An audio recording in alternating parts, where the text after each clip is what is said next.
Welcome to the Listen Up podcast, where we explore hearing loss, communication, connections, and health.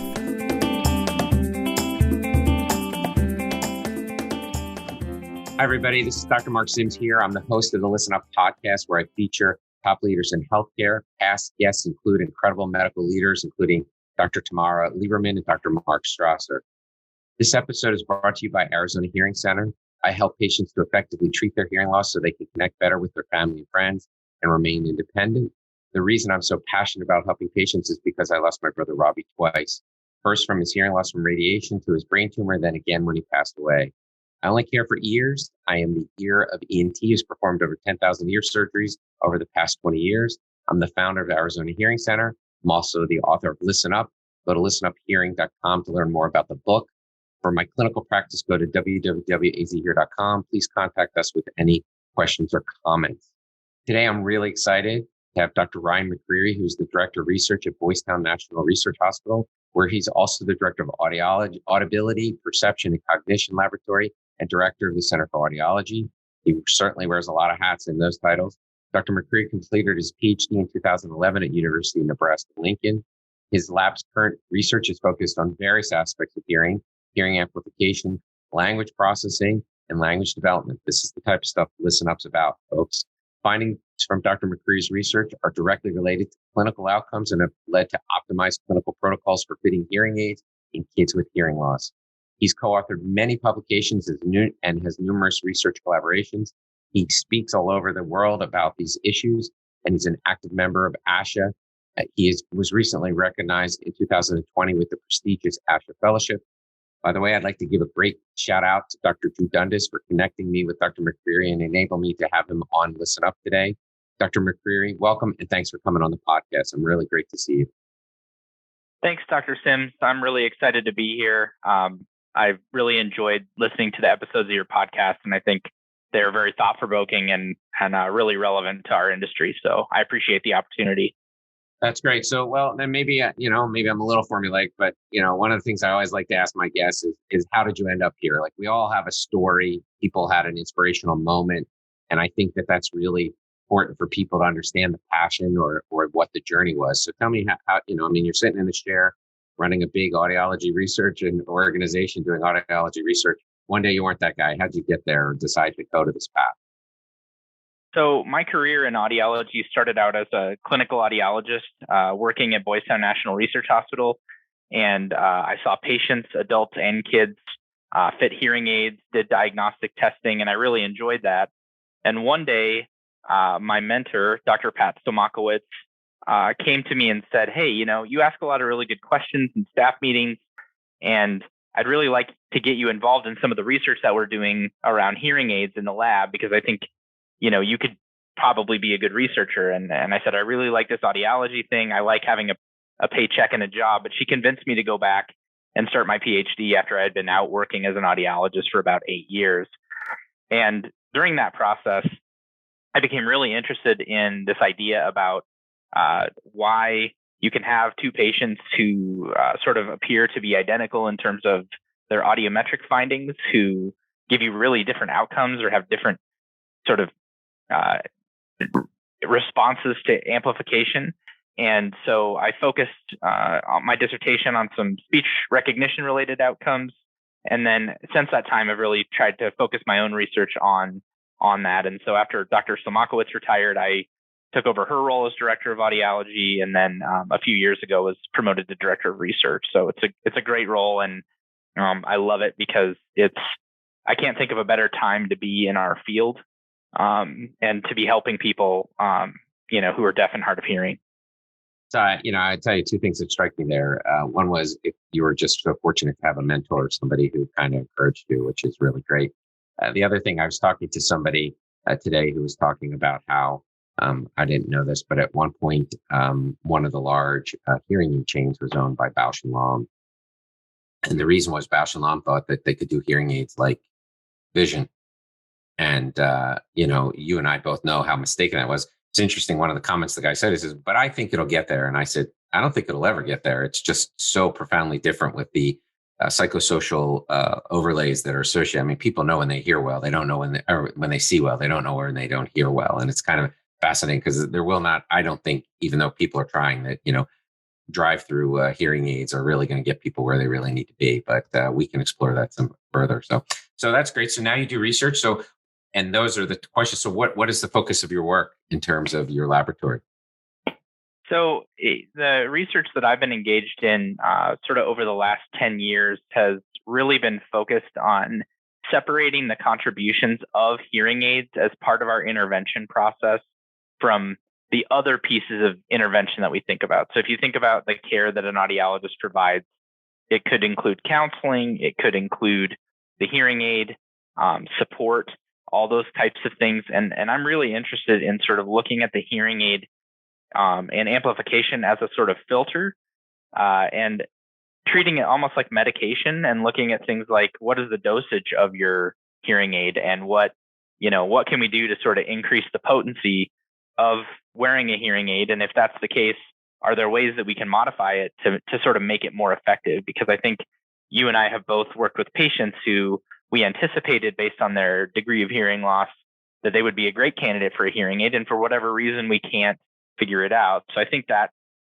definitely ties into what you were just talking about with the visual analogy that we, if it were just as simple as providing audibility and, restoring the what's lost based on the hearing loss, our jobs would be a lot easier, and Bausch and Lomb probably would have been a lot more successful in that endeavor. Yeah. It really resonates. So when I look back at many patients who have cochlear implants in my career, the ones that didn't do well, it's only through practice did I realize that it was a cognitive issue, right? That we can drive the signal to the cochlear nerve and probably deliver it to the brain, but the brain just wasn't able to process the information, and that resonates. And the other thing I'll tell you is in our practice, I tell people we try to deconstruct their hearing experience, right? Is your ear canal, your ear bones right? Is your cochlea right? Is the technology that you're wearing right? Is your brain right? I mean, it's so many different things. It's a fascinating system. So, yeah, and I think what we're finding from a lot of our research that's coming out now is that there can be interactions between those things. So you have somebody who isn't a good candidate for a hearing aid because of their cognitive ability, perhaps, but sometimes wearing a hearing aid gives you better access so that you can more easily process information. And in children, we're finding that hearing aid use and the amount of access that kids get to their hearing aids is actually a really good predictor of things like working memory and executive function. So there's an interplay there that I think is really fascinating, and it makes it such an important research question because these are things that we can impact with our treatment and with our care of patients. And we may not be able to fix an underlying cognitive issue, but we can minimize the amount of sort of cognitive processing and effort that goes into that listening experience for those patients. And so I think it's an interesting puzzle, and it's what gets me out of bed in the morning. Well, so that makes me think sometimes it's better hearing, not perfect hearing, right? And that's better than no improvement of their hearing. But that's fascinating. Do you have any insight on the mechanism in children of better executive function? Is it an engagement issue? Is it a social integration issue? Or is it a cognitive issue? So it's a really interesting area of research that, people like David Pisoni and others, his colleagues have been actively engaged in this area of research for many, many years.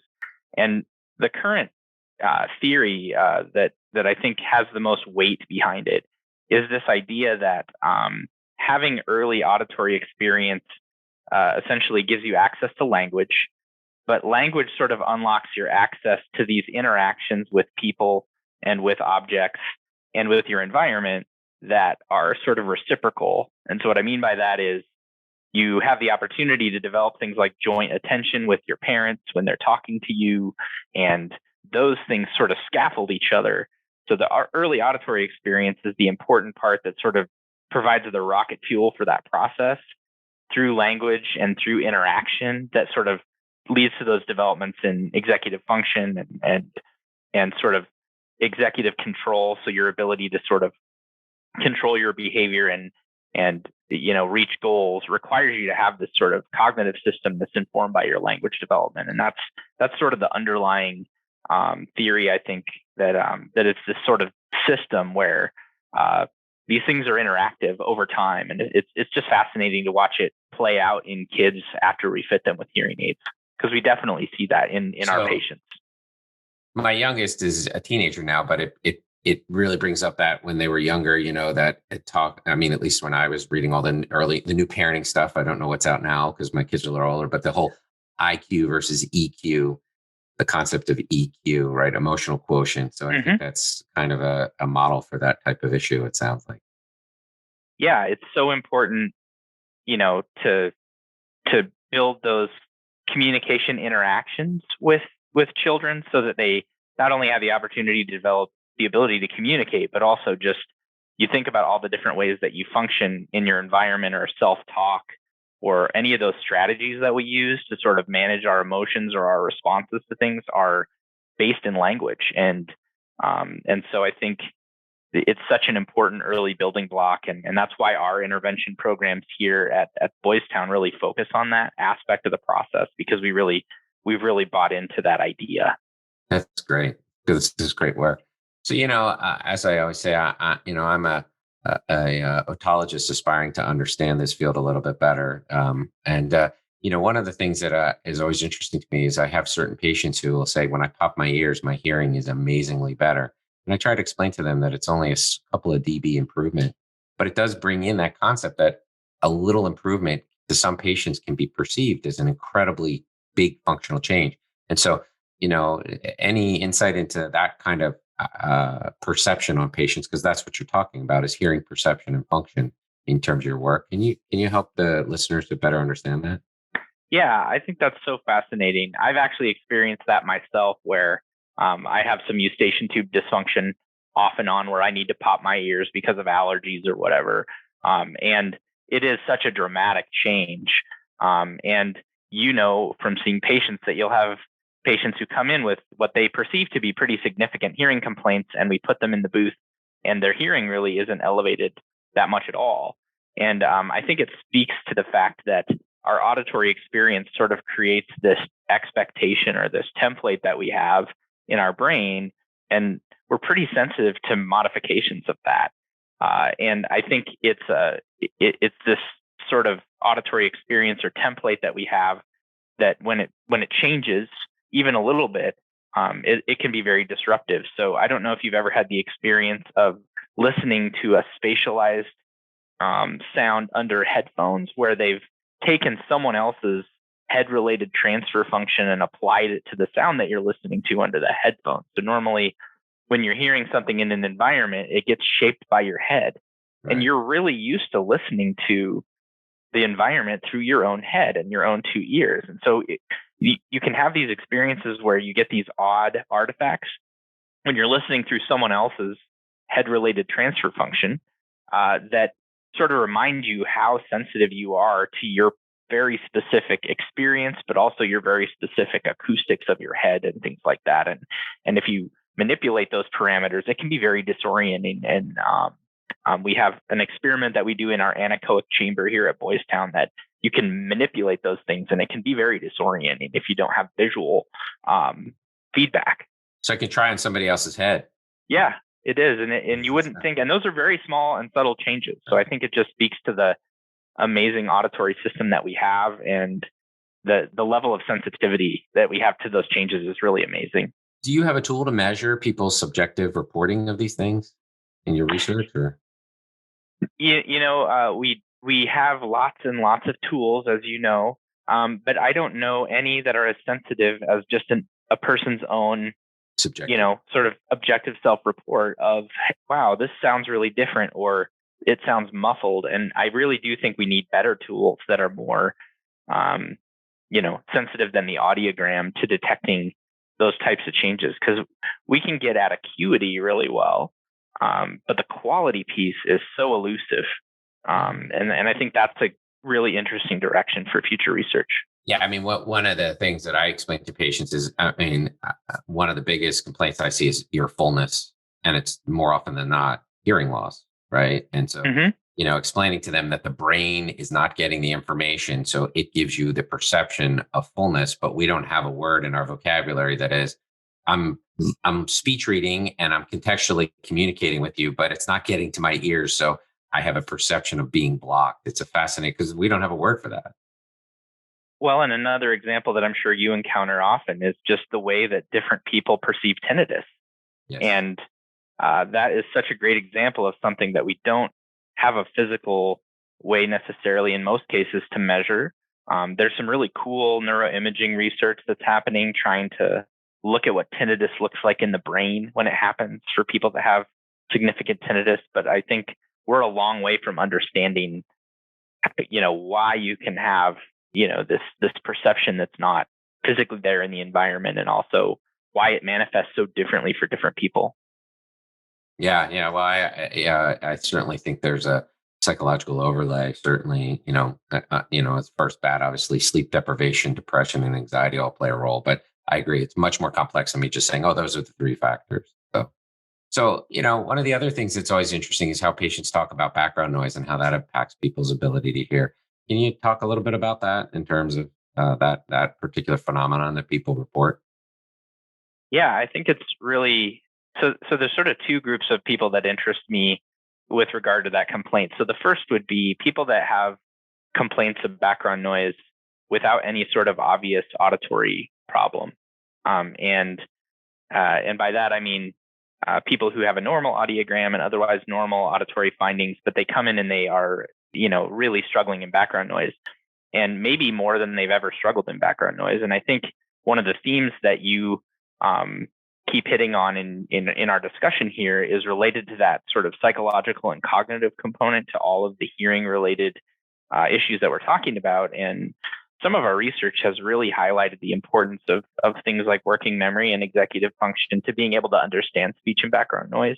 Right. And those are things that are certainly tied to your hearing, but are more sort of domain general in the fact that they impact all rather than hearing or. Yeah, exactly. Yeah, it impacts all of your functioning, right? And so I think it's such a cool, interesting. I mean, the patients who are complaining about these things don't think it's cool because they're struggling to hear in a restaurant when they're out with their friends. But I think it's good that we are starting to get an understanding about the role of these cognitive factors in listening and background noise, because I think it sort of takes a broader view.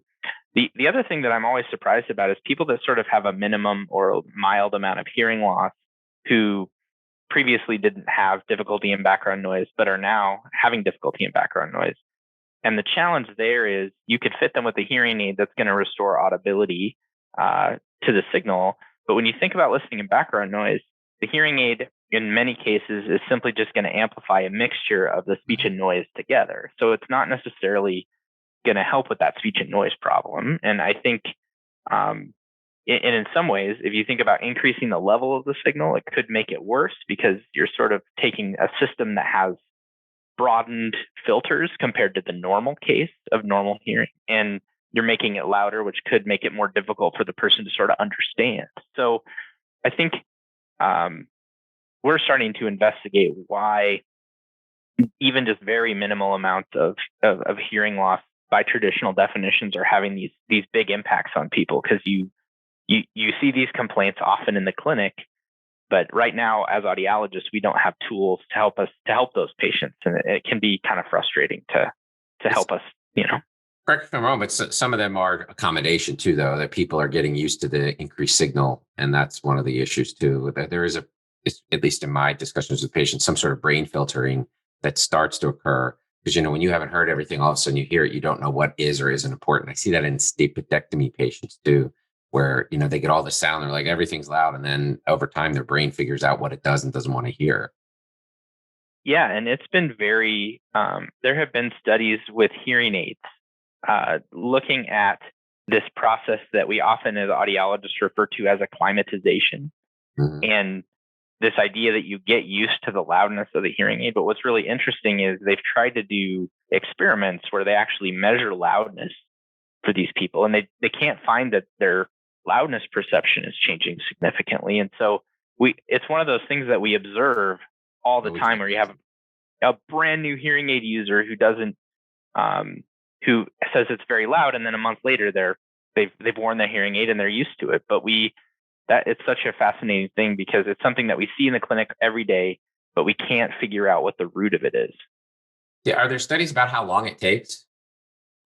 Yeah, there was a study that Gitte Kaiser from the National Acoustics Laboratories in Australia published maybe about 10 years ago, where they followed these patients during their initial new hearing aid users. And it took them about 6 to 8 weeks to sort of stop having that be a prevalent complaint. And so we use that to counsel patients about the time course. And of course, wearing the hearing aids is the best way to get used to them. So the patients that have more hearing aid use during that initial period seem to adapt faster.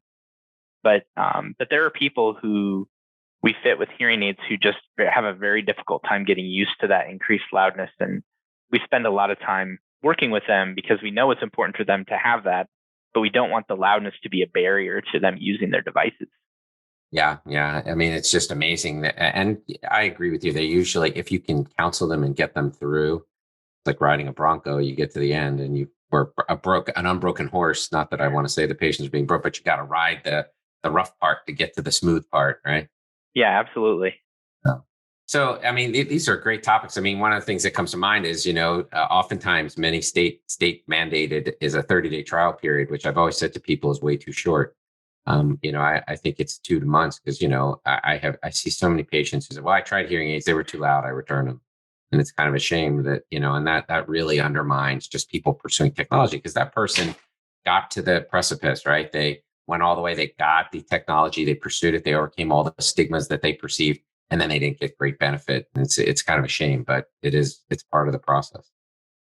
Yes, I agree. In our clinics, we actually have negotiated with manufacturers to extend our trial periods out to 60 days whenever possible.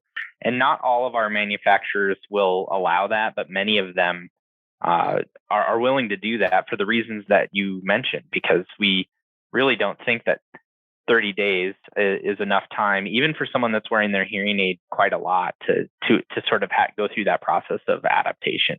Yeah, and even I think experienced hearing aid wearers changing technology, it takes them that time to really get used to the new experience too. Absolutely. Yeah, I remember a period of time early in my career when we were transitioning from analog to digital hearing aids, and patients were so excited because it was digital. And then you fit them with the digital hearing aid and they would think that it would just be this amazing experience, that everything was better, but they didn't like the sound of it. It sounded different to them. It's a little bit like music aficionados that love the sound of an analog amplifier. Some of those patients had a hard time, even though they were really motivated and excited about the technology change. And so we would often try to modify the signal processing of the new digital hearing aid to try to match their perception of what the old analog device sounded like. But in some cases, what they were appreciating, what they liked, was distortion, because there was more distortion in the analog device. But it's like some music where you like the distortion. I think they'd gotten used to that. And so it took them some time to get used to we think of a cleaner signal always being better. But in those cases, their preference was for the distorted sound because they were used to that, and it had become part of their template, I guess. If you like bass guitar and you take it away, it's the music's not as vibrant. Yeah. Yeah. And I have a couple of patients who still seek out the very few analog solutions out there and are still unwilling to change. So it is fascinating. We have a few of those as well. So I know one of the things we were talking about was, some of the work you're doing is on your candidacy for mild hearing loss. There are these patients who come in and they have a very mild hearing loss. Actually, a lot of our people in the field might say your hearing's normal or you don't need a hearing aid yet, which is always fascinating to me. I'm not sure. It's kind of like you have diabetes, but we don't do anything about it, or you have high blood pressure and we don't do anything about it. I'm always fascinated by that. That's another topic. But in terms of a candidacy and the impact of mild hearing loss, what are you guys finding? Yeah, we're finding with both children and adults that using this sort of arbitrary category of mild hearing loss, which, by the way, has no basis in research or scientific basis. It's just a numerical basis on the scale, right? Where people have just kind of marked it off. Yeah, someone divided the audiogram into 4 categories, roughly equal, and gave them names that they felt like described the difficulties that someone might have. But we see patients every day who have what we would consider mild hearing loss based on the audiogram, whose difficulties are in no way, shape, or form mild at all. They're really struggling. And so we have really tried to focus on both kids and adults, focusing on their subjective reports of difficulty rather than what the audiogram says, because the audiogram, as we know, is a good tool. And I'm not suggesting that we get rid of it because it helps us to quantify how much hearing loss you have. But I think by calling it mild hearing loss, we're almost setting ourselves up for low expectations for benefit, because you're undermining the significance of the problem, right? Absolutely. So we've tried for both kids and adults to look at what we think the functional impact will be, and to try to develop some data around that so audiologists can know what tools are available beyond the audiogram to sort of help them to make those decisions. Because I think audiologists don't want to give someone a hearing aid if they don't need it. But I think right now our sort of criteria is a little bit too strict, and we don't probably fit people we should be fitting or who could benefit, because we've decided that because it's mild, they're not going to benefit. And I think that's a missed opportunity, because we know from some studies that the earlier that we get adults into amplification, the more likely they are to be successful over the long run and remain socially engaged, and all of those benefits that come along with hearing aids. Yeah, the answer is not let's let them get so bad that they actually perceive the benefit so much that they'll want the hearing aids. I think that's one of the mindsets in some of the providers. And I'm always befuddled because people come in, they have these incredibly subjective responses that they're doing so poorly. And then I say, you should get hearing technology. They go, really? Is it that bad? I go, don't listen to me. Listen to yourself. You're the one that just told me. So in terms of those subjective things, like how do you measure that? Do you have measuring tools to measure those types of things in terms of functional compromise or what they report, their subjective report of hearing difficulty? How do you measure that? So in adults, we've started using some of the work related to the hearing health, the hearing handicap inventory for adults, or the hearing handicap inventory for the elderly. And Larry Humes has some studies that show that success with amplification is predicted by the audiogram, as well as these types of functional questionnaires. So I think questionnaires have had a bad rap for a long time among audiologists because there's so many of them.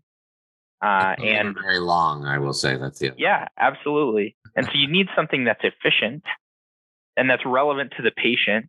And I think the HHIA and the HHIE are both relevant tools. And now we have data to suggest that they, along with the audiogram, really predict benefit from amplification in the pre-fitting phase. And I think more audiologists using those tools it would help them to make decisions about those cases that we currently consider borderline.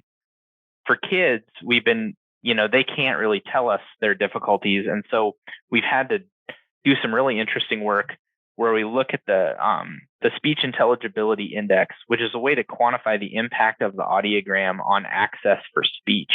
Right. And if we look at the audiogram and then we take into account their ear canal acoustics, we can project what their language development outcomes are going to be like from some longitudinal work that we've done.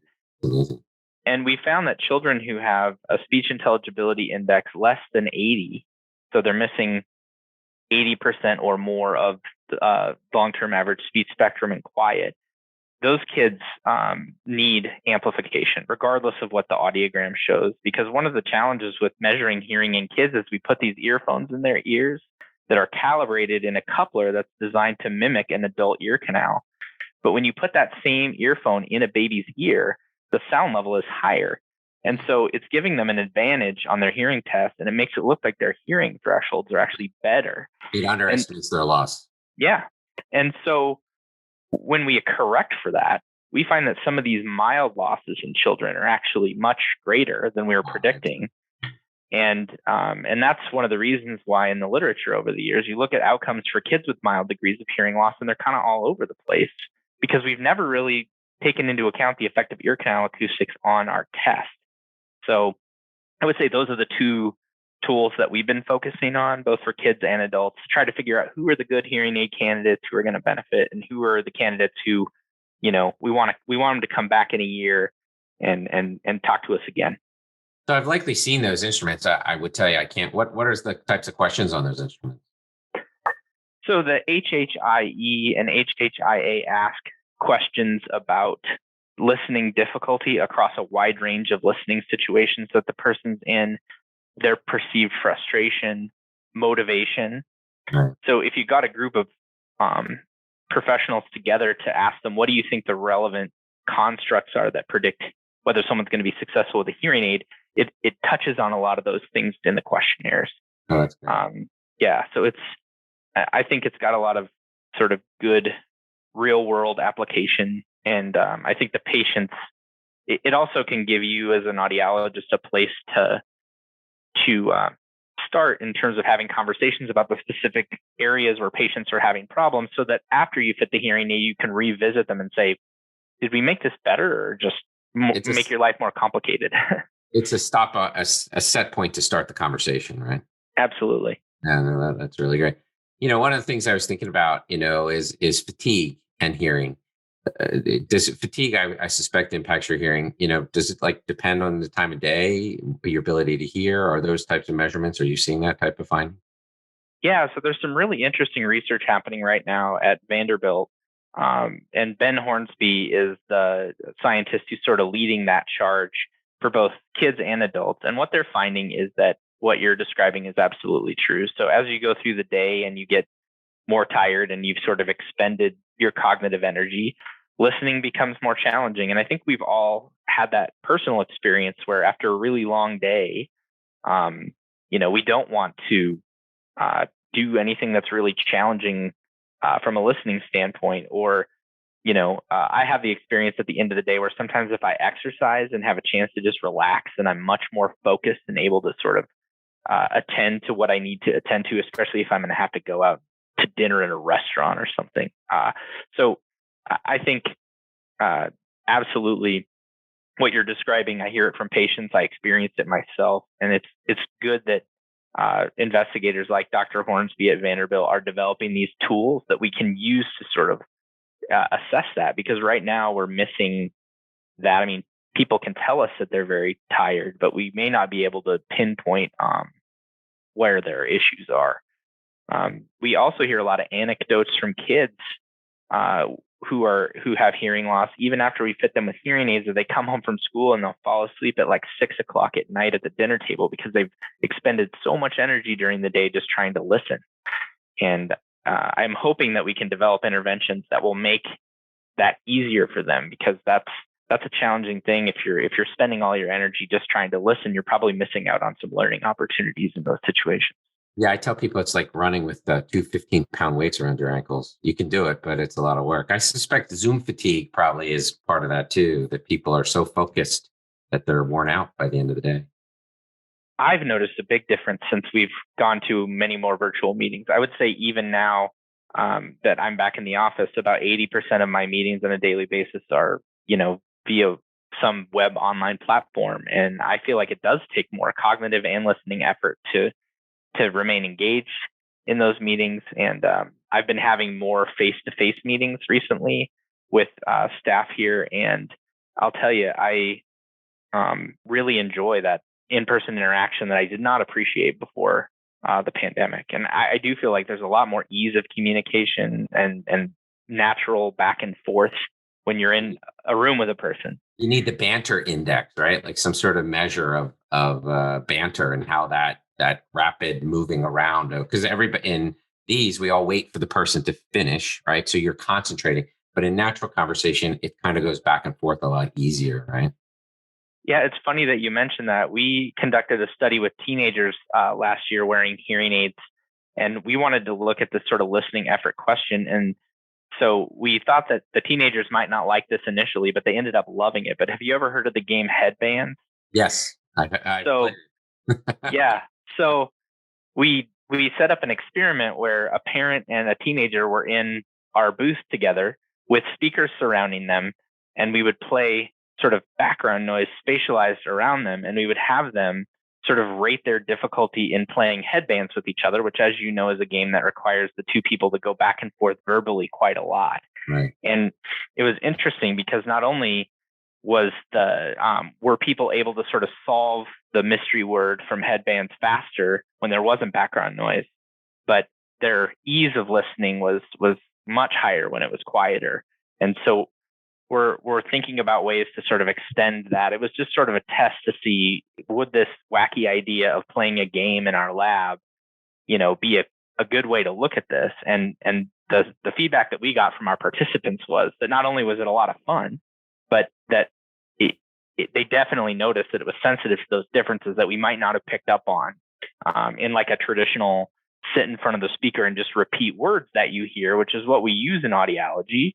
But that's not realistic. No one wants to talk to somebody who's just repeating words back to them. So we're trying to think of more fun and realistic ways to assess and those types of tools, because we think that's going to be the future, is having these things be very relevant. Yeah. So Headbands is like the new form of auditory rehabilitation. Yeah, absolutely. And for younger kids, we're using the game Guess Who.